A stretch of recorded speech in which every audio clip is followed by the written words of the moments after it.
What is up? Jl'hoops back with another video. Now you're doing it is Jimmy on this video to talk about basketball. Now the topic, before I get to the topic, let me introduce my special guest, my homie on this channel that I do a collab with. How y'all doing? My name is Jl'hoops. It's an honor to be on my guy's channel.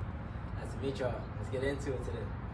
Now, before we talk about the topic we'll talk about is All-Star Weekend. We have to talk about that. We all talk about All-Star Weekend. We talk about East and West because half of the season right now, so we gotta talk about East and West. And third topic we'll talk about, we made a little list of the top 15 players of this season so far, based on this season so far. Now, before I start this video, I need a like, comment, subscribe Jl'hoops to notifications on, and follow our social Unstoppable and link in the description. And come on, they gotta subscribe Jl'hoops, right? Yeah, y'all gotta subscribe, man. Like, I gotta speak on this real quick, man. I don't know if y'all, so for my basketball fans out there, I know we got Gil's Arena, we have Through the Wire, there's various podcasts out there. But Jimmy, he speaks some facts. He speaks some facts, so definitely check out the podcast or the channel. Check out the channel, and you guys are gonna be in for a good one. Thank you. But let's not talk too much so let's get the field started. Alright, so All-Star Weekend. So, in your opinion, what's the highlight of the night for All-Star Weekend? In your opinion, based on all the events we had, what was the highlight of the night? I'm gonna be honest, bro, it was very mid. It was very mid? All-Star Weekend is not the same. I don't know how many of y'all could attest to this. 2024 is not 2001. Not 2016 for the dunk contest. Yeah. I would have to say my takeaway, my biggest, I think the Rising Stars Challenge was pretty interesting, not gonna lie. Just to see the young talent. This is what the league is going to be. Your Wambys, your Yakas, Right. The cat on the Pacers. There's just so many young cats that are coming up. So I would have to say probably the Rising Stars Challenge really stood out to me the most, showed the most promise. Okay.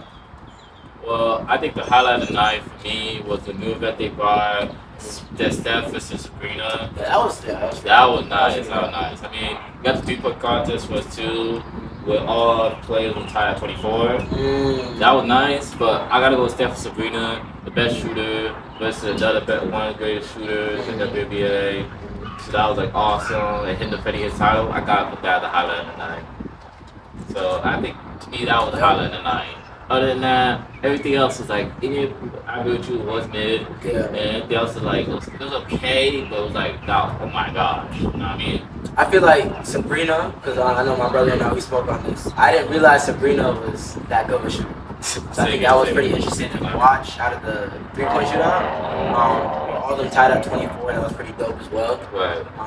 And it's just a testament because, like, I don't think we realize how difficult it is to shoot threes in the league.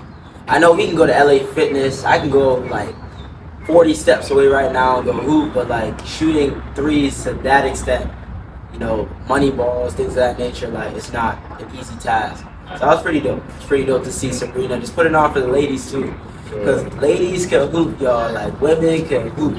I don't care if they're black. I don't care if they're white. Race does not matter. Women can hoop. They deserve just amount of praise. Obviously, women and men, but they can hoop. So that was dope to see. I was dope to see. And I gotta give props to Jaylen Brown for not because he didn't win, but for giving him to do the dunk contest. A lot of stars are doing dunk contests. So him for doing the dunk contest, gotta get props. Because a lot of stars, like he said, are afraid to do the memes, all the other stuff, everything else. But like, him to get props, and a lot of people want to see more stars in the dunk contest. We asked for that job, we asked for Zion, we asked for LeBron, we asked for Westbrook, you know what I mean? But I gotta get props to Jaylen Brown. He props to say in the dunk contest, he did it, so he said he want to do it next year again. I guess. So I just say I gotta get props to him. I guess. Honestly, with Jaylen, to your point, I do agree. I don't know why. If I was in the league and I was making millions, I'm doing whatever. Because I know, God forbid if I get hurt, like, I'll be all right. because the amount of money that they have to take care of the hospital bills, the treatment, the special treatment they receive, things of that nature. Right. So I give him props for trying, but like that dunk contest is not it. I'm not saying that. Very recycled dunks. That's why I notice how when I said rising stars, they showed the most promise. That dunk I contest knew that. It was even Mac. If you're watching this, if you ever watch this, God only you see this. I was expecting better, bro. I was expecting more creativity. Nah, that was like very recycled dunks, general. But nah, I mean, props to Jalen. That was pretty smooth. Just put it on for stars in the league and just showcasing that the game is not just about hooping. Right. It's not just a team sport. You can also exceed different skills. So that was pretty dope. Very. But now, why we're doing that and stuff, because that all basically what All-Star Weekend was about and everything. We're going to play a little game and everything, because we're in half of the season, about to get to playoffs. That was the best part of the season, the best part of the NBA right now, playoffs, right? Yeah. So, we're about to get to playoffs. So, before we talk what we'll talk about here, we're going to do East and West. And now, we're going to say on the East, I'm going to ask my homie on who contenders and who the pretenders based on the team. We're not gonna do all teams, we're just gonna do 1 through 8. So we're gonna do East first. So contenders versus pretenders, guys. So pretty much we got dogs that can actually make somewhere in the playoffs, the postseason, versus those who are just capping. Just putting on a facade until they get to the 82 game. No, I'm sorry, the 79, 80 game mark. And then it comes to the end-season tournament, and they not really, where they go, Casper, where they went.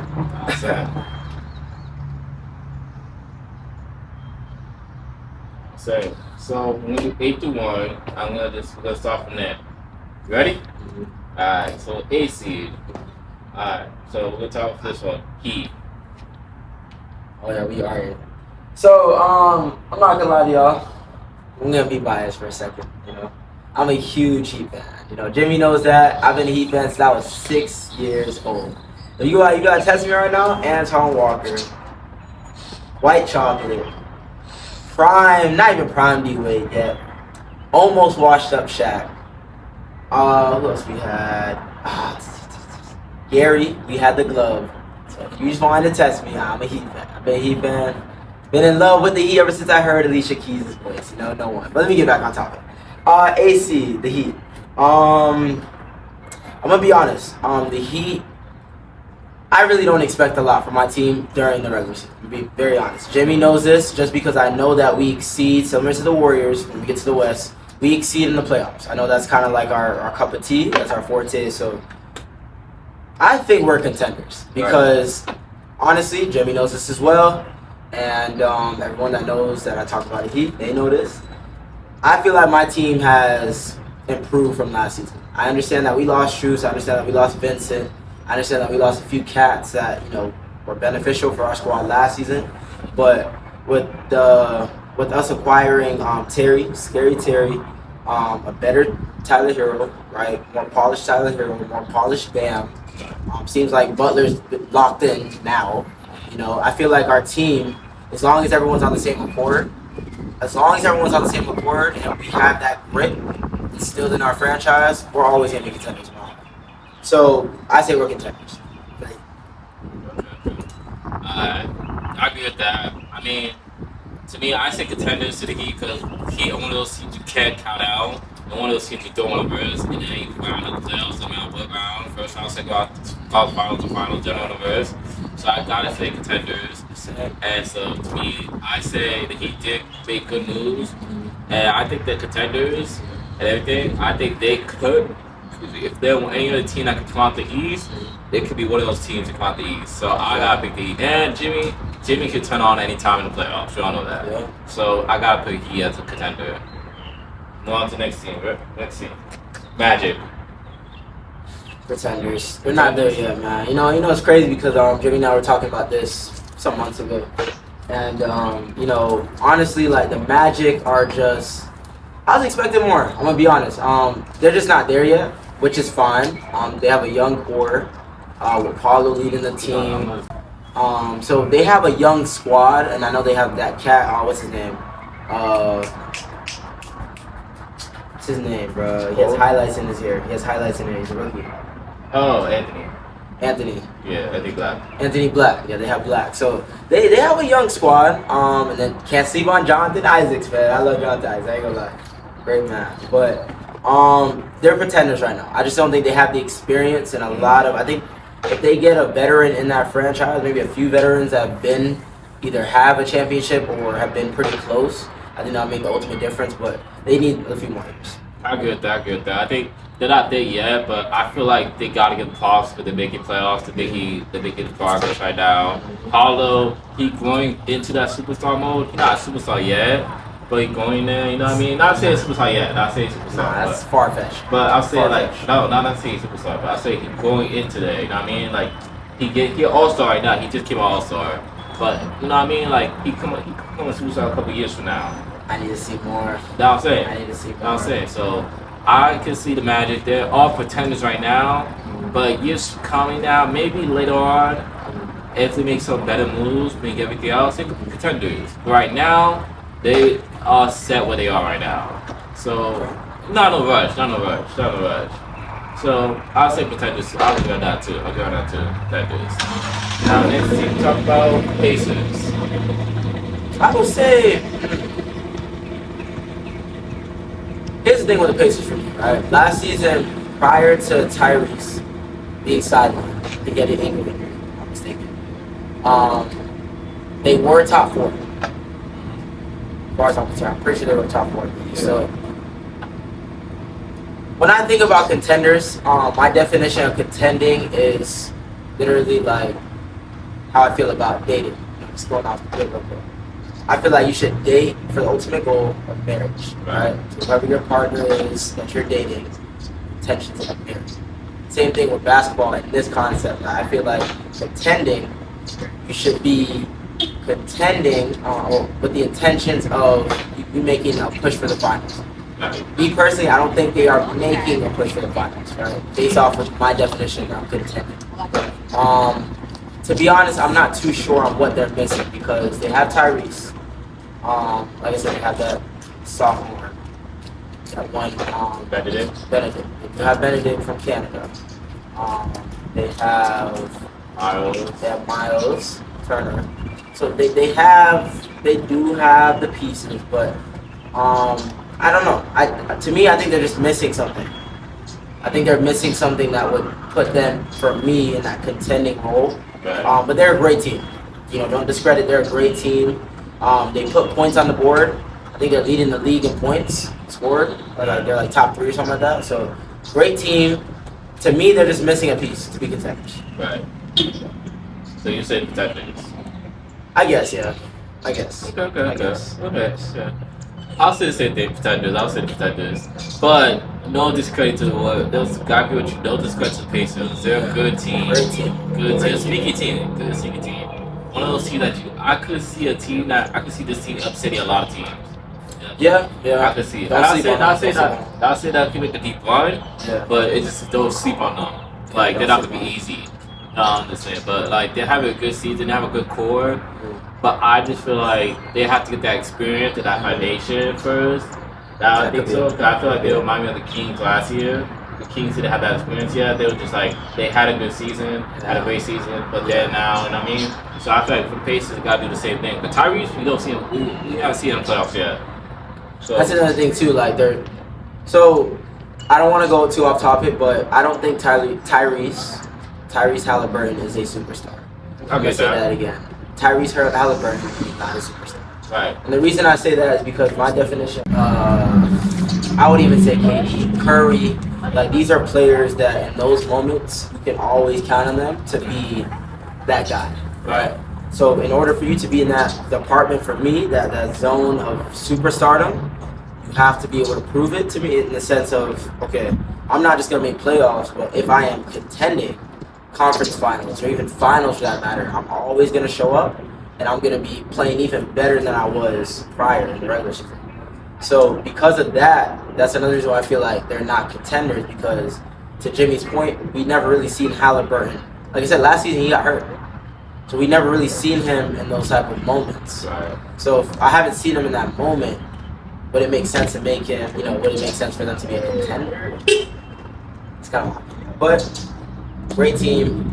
Defensively, they gotta be better. I ain't gonna lie. Defensively, they gotta be stronger. True. Defense wins championships. Defense wins championships. Offense gets you far. Defense wins this. That's good. So hopefully contenders. Yeah. But they got a long time coming though. Bright future. Bright future, right? They keep the team bright future. Alright, so this is the time to get juice. This is the time to get. Oh, now we're gonna get to the juicy part. Top 5. Top 5. So we're gonna get to top 5. Six contenders. Philadelphia Sixers are pretenders. They're not contenders. Anytime it comes to the playoffs, the Sixers fold. They get exploited. A lot of cats out there. I mean, to be honest, you'll be surprised. They have Tobias Harris. They have Tyrese. He's a rising star. I wouldn't say he's a superstar because he hasn't been, hadn't had the opportunity to showcase that. But then you have Joel Embiid. So you have cats on that team who definitely, if you look at their team on paper, you would assume that they would be contenders, right? They're definitely contenders. I don't know what it is whenever it comes to spotlight. They just always, I just think about last season when it was them against the Celtics. And I think it was like 4 minutes remaining in the fourth quarter. And they started celebrating like, they won a chip. That's very immature. Like, you can't be celebrating. There's 4 minutes left. There's a lot of game time left. You don't want to celebrate unless you see 0-0-0 on that clock. So in my opinion, the Sixers are contenders. Okay. Alright. I gotta agree with that. I think Sixers are contenders. Well, before I say contenders, you still go to contenders even guys not having a great season this year. He's having a great year, but it's not enough. And Joel Embiid had an MVP. He's having an MVP season. I don't think he's going to MVP. He's having an MVP season, And they came the close too. Yeah, still having an MVP season. Not just they came the close too like that. Even if they change what? What about the coach? What if they change?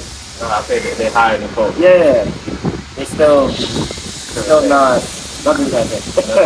Nothing's that thing.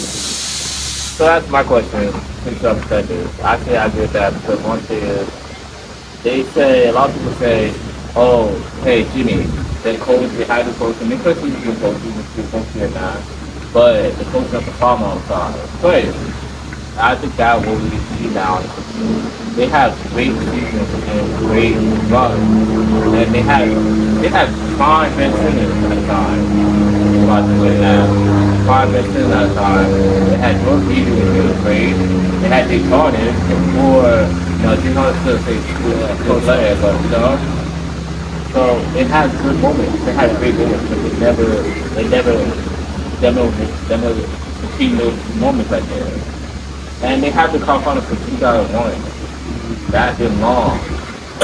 And I think it's about the thing is, I don't trust them. They're untrustworthy. So Jordan Reed after be out in and out of the season or in the playoff, and we'll see the same Jordan Reed I see in the playoff and the season. In the season, I see Jordan Reed as a top 5 player in the season. But in the playoff, I see a whole different player. I don't see that guy.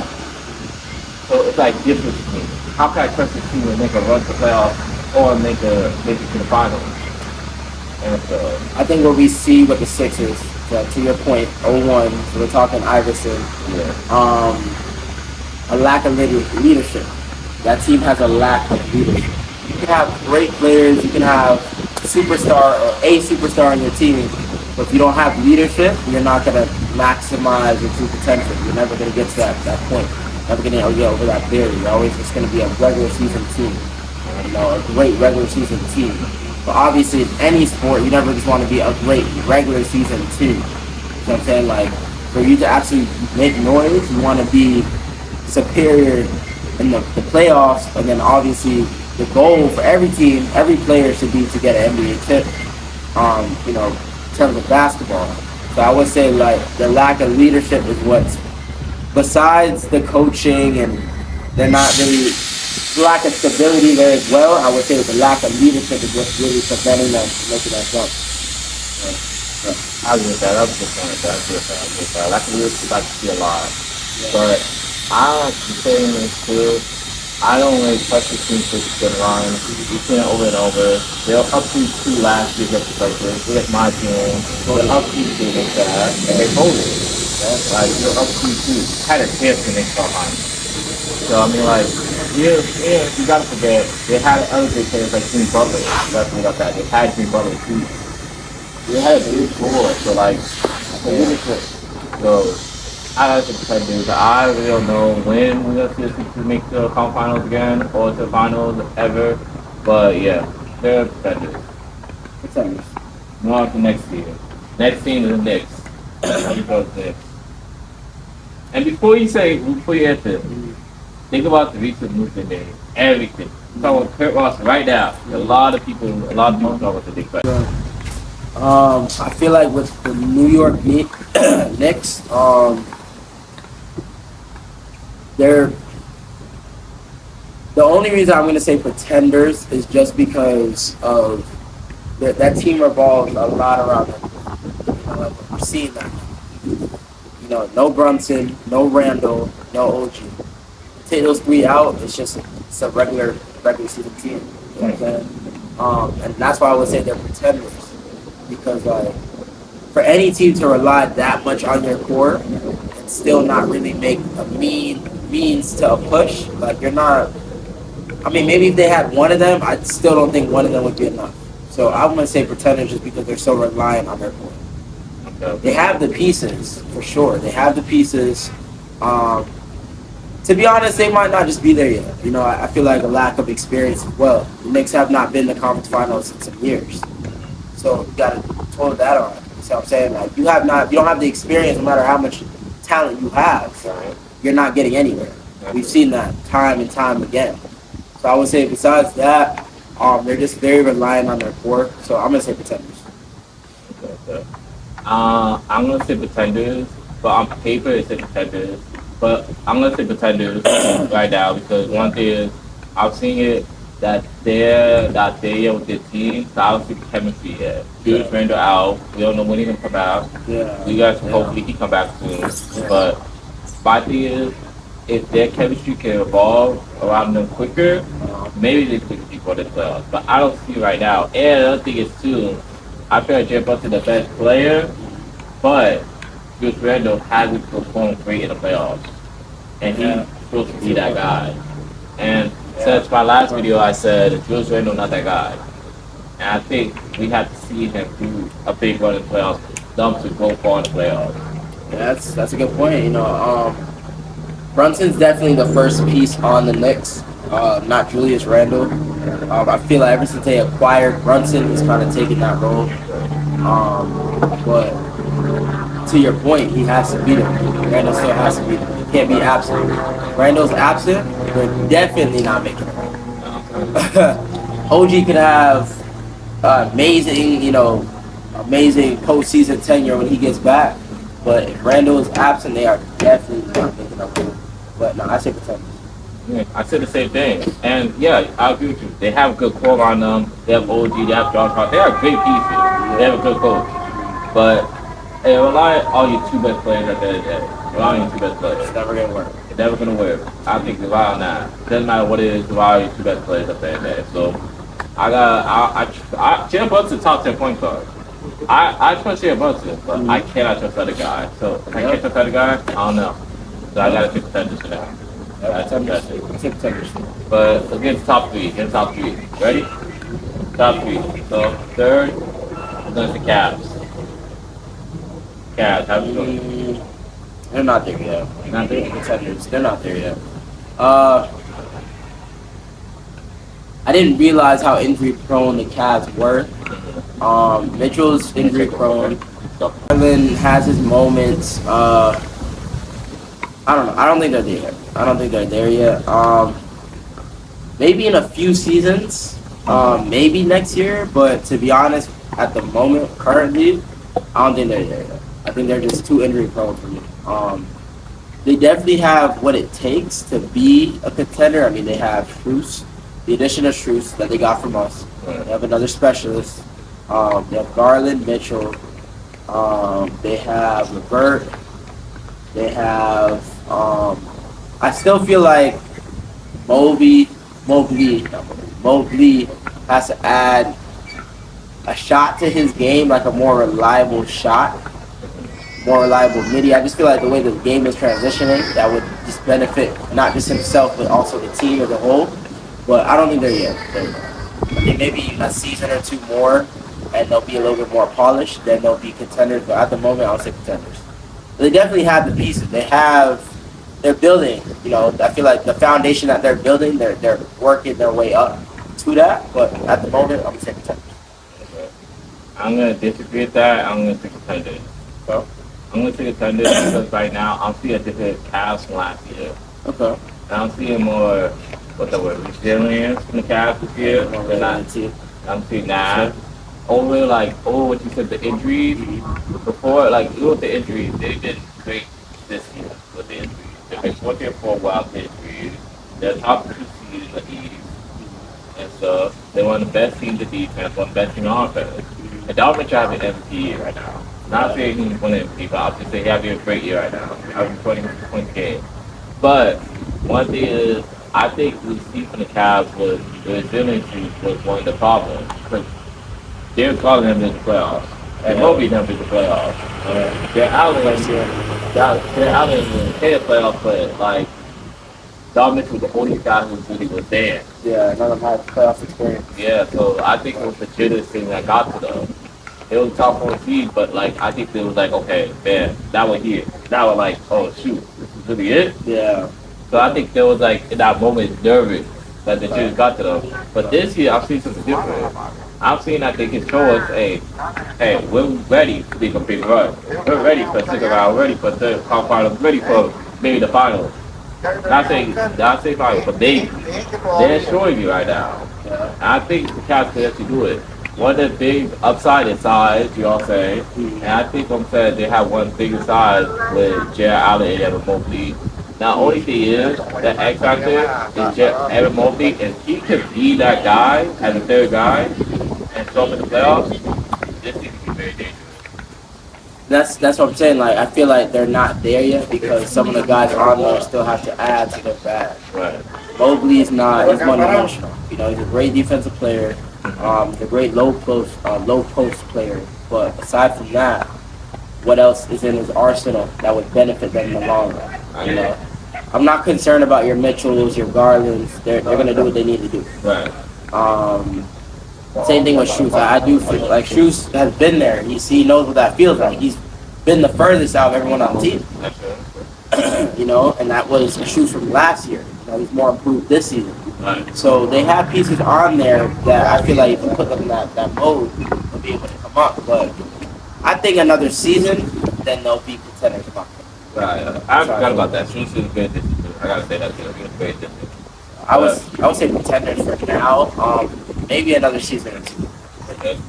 That's how I feel. Okay. So we'll go different ways. Okay. Next team. That one's in top 2. I don't even know if you go to the other team, but it might be a different answer. Bucks. I don't know. The Bucks, I really don't. It's unfortunate. You know, I do like the Bucks. I like Giannis. I really do like Giannis. I love his work ethic. He's came a long way. Dame, you know, we spoke on this, right?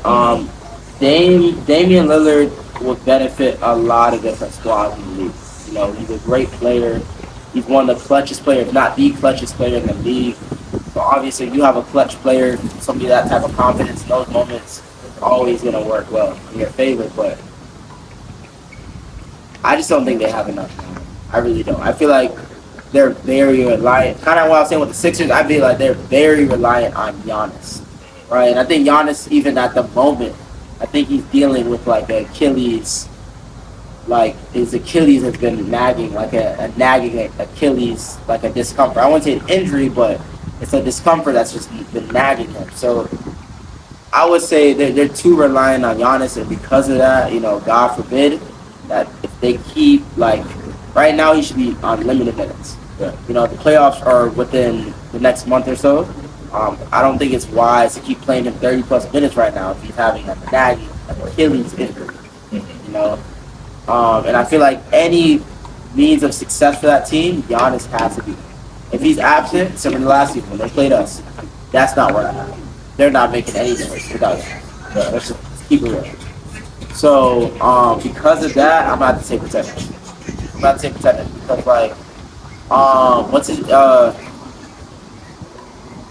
I don't know. Some of the pieces that they have, like, they're just not, you know, they don't have the same, like, when they had Holiday, Giannis, and then they had, you know, a few years back, 2020, COVID. Middleton was, you know, he was more, yeah, he was less injury prone, but he was more consistent. I feel like now he's starting to enter like that lateral part of his years. So because of that, you know, I'm about to say pretenders. I'm gonna get that. But I'm gonna get more deep into it. I think I'm gonna say pretenders. But, I'm gonna get more deep into it. I'm gonna say this. I said this in my last video, one of my videos. I feel like the Bucks were desperate to trade Jrue Holiday.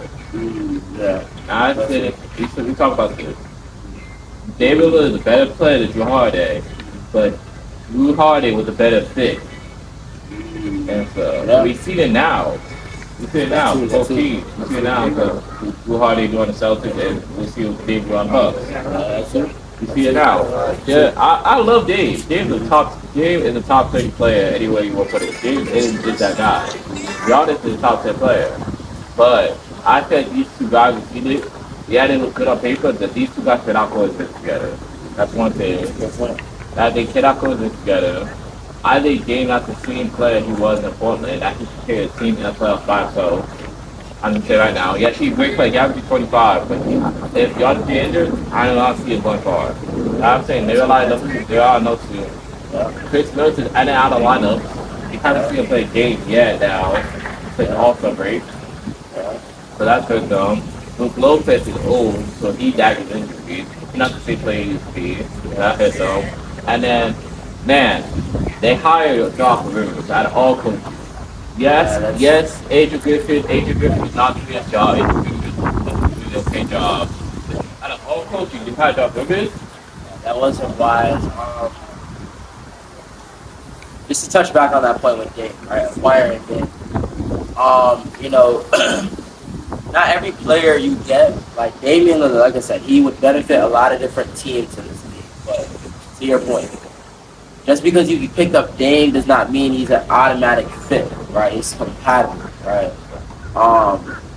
You know, when it comes to these certain things, like, you got to be very mindful of the type of, like, you know, you have a Giannis, right? The reason Giannis and Holiday were so good together, and the reason why that team won a chip is because they were compatible. You know, Giannis took care of Giannis. Giannis did Giannis. Holiday is a great two-way player, right? Defensive specialist, but he can also put points on the board, you know? And because of that, that was kind of like a boost. It's kind of like we playing Mario Kart. We got the mushroom. That was a boost of what they needed to push them over the top to get that chip that year. Now, Dame isn't a defensive specialist. Like, Dame is an offensive power, you know? Dame will, like I said, he's a closer. That's one of the benefits of having a Damian Lillard on your team. By the end of the day, defense wins championships. Offense wins games. Defense wins championships. You know, I don't care what you say. Defense wins championships. Any sport. So, you know, that, and like you said, some of the pieces that they already had, like Brook is not the same Brook he was season, but Brook's still going to give you good productivity. He's still going to give you efficient minutes. But, you know, cats are getting older. And I just don't think they have the depth to really support those cats as well. Like, let's be honest, every team in the league, if we go back years and years, every year they had depth. You know, you took out the star player. Even if you took out the star player, let's talk about the Nuggets last year real quick. Took out a Jokic. Obviously, they're not going to give you, they might not put the points on the board, but they're still going to be a good team. You know, like, you remove the best player, you're still going to be a really good team. And that's how you know you have an NBA champion, you know, in your team. Like, you remove the best player, you're not going to have the same productivity, but you're still going to have a really good team to beat. I'm going to be honest, you take away Giannis, they're beatable. You take away Dame, they're beatable. You know, so that's the way I look at it. When you remove the top player, how does your team fare? You know, so that's how I feel about it. I get that. Contenders. I get that. Even I wouldn't say that point too. Their depth is weak. I think I'm saying, yeah, they acquired Patrick Beverly. That was good addition, but I don't think that was enough. I don't think that was enough at all. And my thing is, if you look at what you said last year finals with Nuggets. Okay. They have that Chris Boucher and Bruce Brown. Those two guys stepped up. On the Bucks, I don't see no one stepping off on the bench. Like the playoffs, they always have a guy off the bench or the starting lineup who always step up to be surprised by. You're gonna get exposed, yeah. I don't see that team surprised by that. And another thing is, I'm about to add, because you said this too, defense. They are the top worst teams in defense. Yeah. And yes, they stepped up now to All-Star break, but now they're the top worst team in defense still. And Dame is not a defensive player. That's a lot of things about it. And Dame, he needs a ball hand to score. I feel like that's why I say they don't coexist. Yeah, he's very ball dominant. Yeah, he's very ball dominant player. So I gotta say protected. Have to say protected. Yeah. So both of you on that. Yeah. Now move on to number one. Number one, Celtics. How we feeling? Celtics, you know, I've said this to you, right, since July. The Celtics are, in my opinion, I feel like the Celtics are the most polished team in the NBA. Just because, like, the core that they had Jaylen Brown, Jason Tatum, Al Horford, like that core. And then obviously Smart was there back then, but he got traded to the Grizzlies. They've had the most, that core has been building since we were in high school. Mm-hmm.